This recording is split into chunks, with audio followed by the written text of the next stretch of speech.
Hello student, आज हम लोग पढ़ेंगे मिसिंग नंबर लुप्त संख्या से previous year question paper solution पढ़ेंगे, डिटेल सॉल्यूशन करेंगे। ये भाग 3 है। भाग 1 और 2 का वीडियो मेरे चैनल पे है, उसका लिंक डिस्क्रिप्शन में डाल दिए हैं और उसका लिंक आई बटन में भी डाल दिए हैं, तो वहां से देख लीजिए। नमस्कार दोस्तों, सब्सक्राइब कीजिए सर्व शिक्षा यूट्यूब चैनल को एग्जाम आसान करने के लिए और बेल आइकन दबाइए सबसे पहले एजुकेशनल वीडियो पाने के लिए। तो चलिए शुरू करते हैं। पहला क्वेश्चन क्या है? Find the missing number. SSC का पूछा हुआ क्वेश्चन है। इस तरह का क्वेश्चन बहुत पूछा जाता है एग्जाम में। इस तरह का क्वेश्चन दिया हुआ और ये वाला टर्म निकालना है, क्या होगा? तो इसमें क्या सोचते हैं, यहाँ पे हम लोग ये रो होता है और ये कॉलम होता है। इसका डिटेल सब कुछ डिटेल बताएं पिछले वीडियो में 1 और 2 में, तो आप वो लेक्चर जरूर देखें। ठीक है, तो यहाँ रो को R से डिनोट करेंगे और कॉलम को C से डिनोट करेंगे। ये रो हो जाएगा, ये कॉलम हो जाएगा। इसमें रिलेशन निकालना होता है। 8, 3 और 4 में कोई रिलेशन दिख रहा है? नहीं दिख रहा है। 8 में देखिए 3, 8 में 5 घटाइएगा 3, 3 में 1 जोड़िएगा 4, मतलब ऐसा कुछ रिलेशन इसमें भी नहीं आ रहा है। तो रो में नहीं चलेंगे, कॉलम में चलेंगे। ठीक है, कॉलम में देखते हैं, कॉलम C1 देखते हैं। C1 में क्या है? ये हुआ C1, C2 और C3, ये हो गया। इसमें देखिए क्या करते हैं, 8 + 7 - 2 करते हैं। 8 + 7 - 2 करते हैं तो क्या आ जाता है? 13 आ जाता है। मतलब पहला टर्म और दूसरा टर्म को जोड़ के तीसरा टर्म घटाते हैं तो चौथा टर्म आ जाता है। फिर देखते हैं C2 में ये काम कर रहा है क्या, ये रूल फॉलो कर रहा है। 3 + 6 कर देंगे -4, तीसरा टर्म माइनस कर देंगे तो क्या चौथा टर्म आ रहा है? हाँ आ रहा है। तो यही रूल कॉलम 3 में लगा देंगे तो यहाँ से हमें ये प्राप्त हो जाएगा। तो ये क्या हो जाएगा? 4 + 1 माइनस वाट बराबर 4। ये तो तीसरा टर्म घटाते थे, तीसरा टर्म घटा दिए तो चौथा टर्म निकल जाएगा। देखिए यहाँ से क्या आ गया, 5 में कितना घटाएंगे कि 4 आएगा। तो ये तो बहुत सिंपल है, 1 घटाएंगे तो 4 आ जाएगा। इसीलिए ऑप्शन नंबर ए इसका करेक्ट आंसर हो जाएगा। ये बहुत अच्छा क्वेश्चन है, एसएससी इनकम टैक्स के एग्जाम में पूछा गया क्वेश्चन है, तो बहुत अच्छा क्वेश्चन है। चलिए देखते हैं। इसमें अल्फ़ाबेट दिया हुआ है, इसमें रिलेशन फाइंड करना है। तो ये वाट के स्थान पे क्या होगा, ये निकालना है। ठीक है, तो इसके लिए हमको अल्फ़ाबेट का ज़रूरत पड़ेगा। तो ये है, इसमें देखेंगे कि रो में कोई रिलेशन आ रहा है क्या। अल्फ़ाबेट सिंगल सिंगल अल्फ़ाबेट करके देखते हैं। A, D और G में देखिए रो में चल रहे हैं, तो R1 में देखते हैं क्या है। पहले AC है, A से दूसरे टर्म में जाते हैं तो D आता है। मतलब A से D क्या हो रहा है? 3 जुट रहा है। 3 जोड़ने के बाद D आ रहा है, फिर 3 जोड़ने के बाद G आ रहा है। मतलब 4 में 3 जोड़ेंगे 7, G आ रहा है। देखिए ये देखते हैं इसमें फॉलो कर रहा है क्या, इसमें तो निकालना ही है। देखते हैं इस R3 में ये रूल फॉलो कर रहा है क्या। तो R3 में देखिए क्या है, Q है, Q में 3 जोड़िए। Q का पोजीशन होता है 17 में 3 जोड़ेंगे तो 20। T, हाँ ये रिलेशन चल रहा है। फिर 3 जोड़ेंगे T में तो 20 में 3 जोड़ेंगे 23, W आ रहा है। तो ये रिलेशन सही है। तो इससे एक लेटर निकल जाएगा। लेकिन दूसरे लेटर के लिए क्या, दूसरे लेटर के बाद ये संख्या भी निकालना है।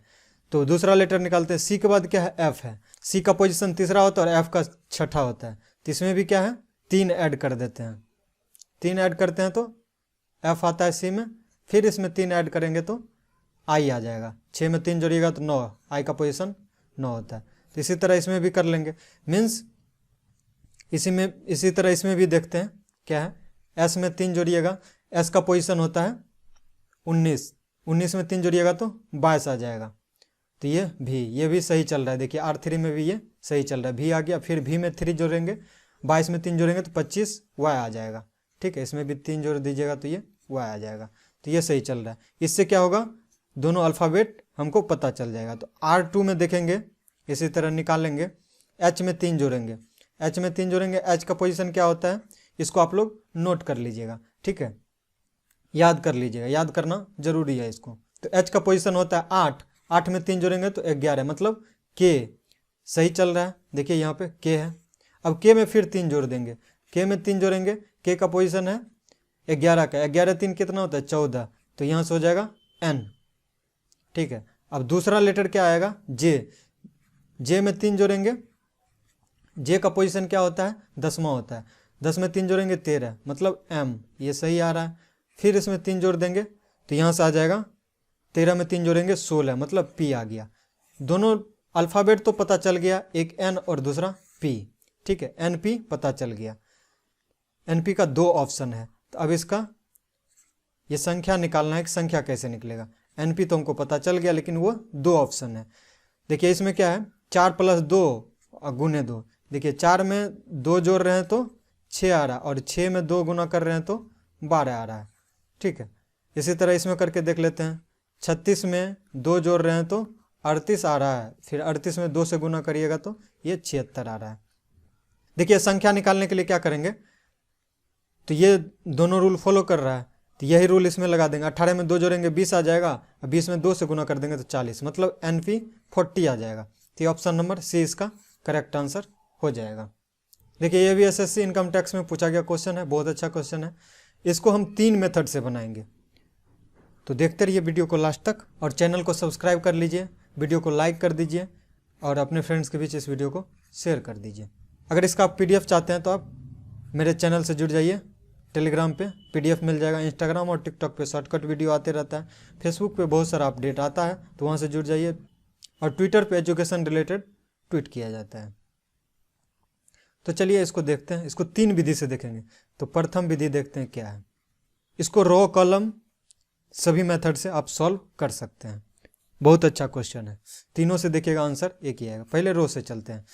प्रथम मेथड R1 में देखते हैं, A से D, मतलब 3 जोड़ रहे हैं तो D आ रहा है। देखिए D में फिर D का पोजीशन चौथा होता है, 4 में 3 जोड़ेंगे तो 7 आ जाएगा, ठीक है।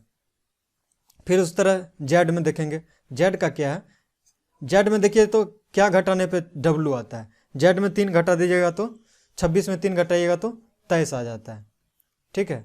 तो ये W आ गया, और ये फिर W में 3 घटाएंगे, 23 में 3 घटाएंगे 20, मतलब T आ रहा है, देखिए, ठीक है।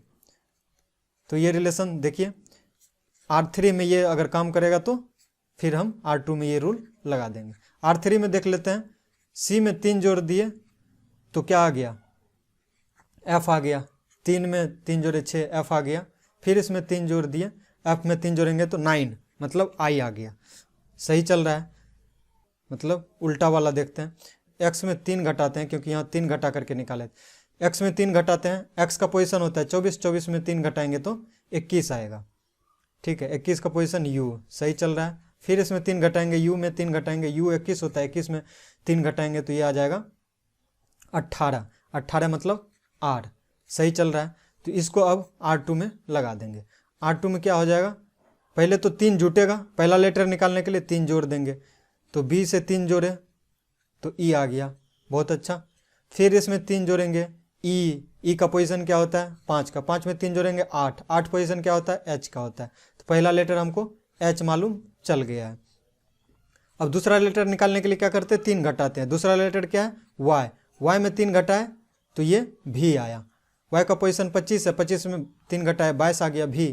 फिर 22 में 3 घटाएंगे तो क्या आ जाएगा, 19 आ जाएगा। 19वां पोजीशन किसका होता है, S का होता है।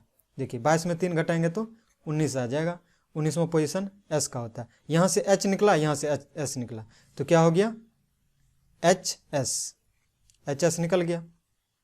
ऑप्शन नंबर B ये करेक्ट आंसर हो गया। हम बताए थे आपको 3 मेथड से बताएंगे, तो इसका दूसरा मेथड देखते हैं।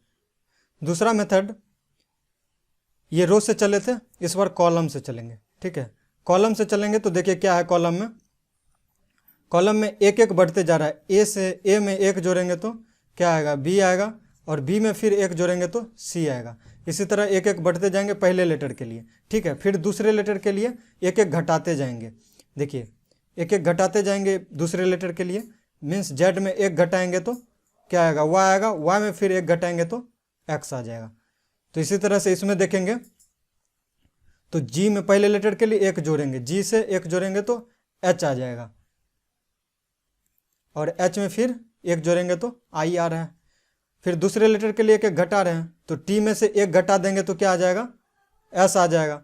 तो HS इसका करेक्ट आंसर हो जाएगा, ठीक है। अब तीसरा विधि देखते हैं। तीसरा विधि थोड़ा कॉमन सेंस वाला है कि A और Z को देखिए जोड़ते हैं तो अपोजिट लेटर है और जोड़ने पे 27 आता है। अपोजिट लेटर को जोड़ने पे रीजनिंग में ट्रिक है, उल्टा अल्फ़ाबेट को जोड़ने पे 27 आता है।